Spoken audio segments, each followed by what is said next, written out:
Kung meron mang sarsa palang ulam na, eto, sabaw palang ulam na. This is the best pork nilaga recipe, yung spare ribs. Yung nakasanayan mong sabaw ng nilaga na napakasarap, mas pasasarapin pa natin dito sa recipe na to.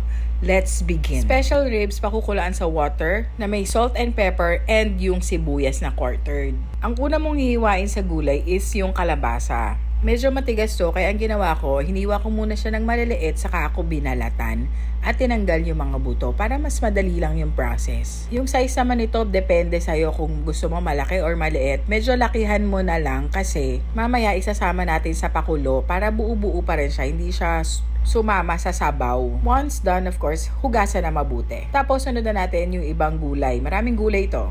Pechay Tagalog, tanggalin lang yung dulo. Of course, hindi mawawala yung repolyo. Ang tatanggalin lang dito yung matigas na part. Tapos, hiwain nyo na ng malalaki. Isang buo talaga yung ginagamit ko sa repolyo kasi ito yung favorite namin sa nilaga. Tapos, Pechay Baguio. That's optional pero mas gusto ko yung merong Pechay Baguio. Masarap din kasi yung texture niya. Then, wash ng mabuti. Set aside and i-check na kung malambot na yung baboy. Kaya ito yung the best nilaga kasi yung spare ribs, malasa talaga siya sa sabaw. Tapos, mas mabilis siyang lumambot. Pag medyo malambot na, nasa kalagitnaan na tayo ng pakulo, ilagay mo na yung kalabasa kasi medyo matigas yan. Panimpla pork cubes, ito yung magpapasarap sa sabaw. Yung corn na cream style, pwede yung kernel corn pero mas masarap to. Yung luto na to na parang nasa gitna siya ng pork nilaga sa kabulalo, ang sarap. Alam mo, ang dami kong nilagay na sabaw dito, naubos yan. Kasi nga sabaw pa lang, ulam na. Gusto mo talaga inumin yung sabaw ganun kasarap yan. Habang nagpapakulo ka, tikman mo na lang para you may adjust the taste. Pag kulang sa alat, lagyan ng salt, tapos lagyan ng maraming pepper. Kasi sa nilaga, yan yung magpapasarap dyan. Very simple yung recipe nito, pero ang sarap.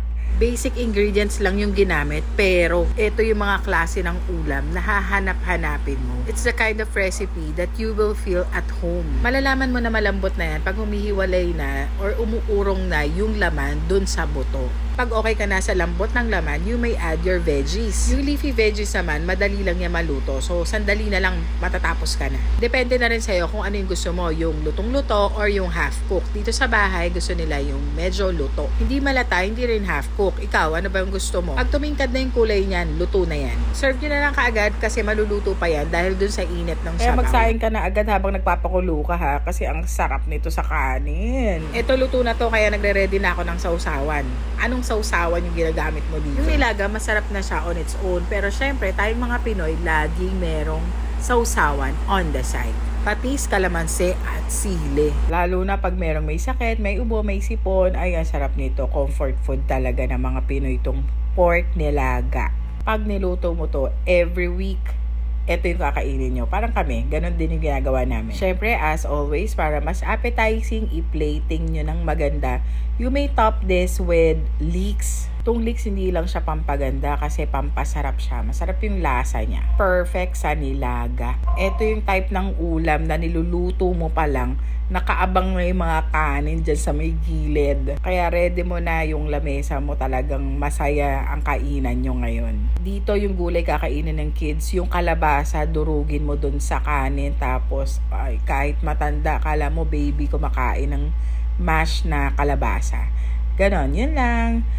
Ano pa yung mga comfort food nyo? Yun yung gagawin natin. I-comment nyo sa comment section. Pag meron kayong request para hindi ako maubusan ng mga lulutuin, ng mga ideas, comment nyo na lang pag meron kayong gustong matutunan. Tatanong natin kay Chef Nolz yung recipe niya. Follow nyo ako. See you!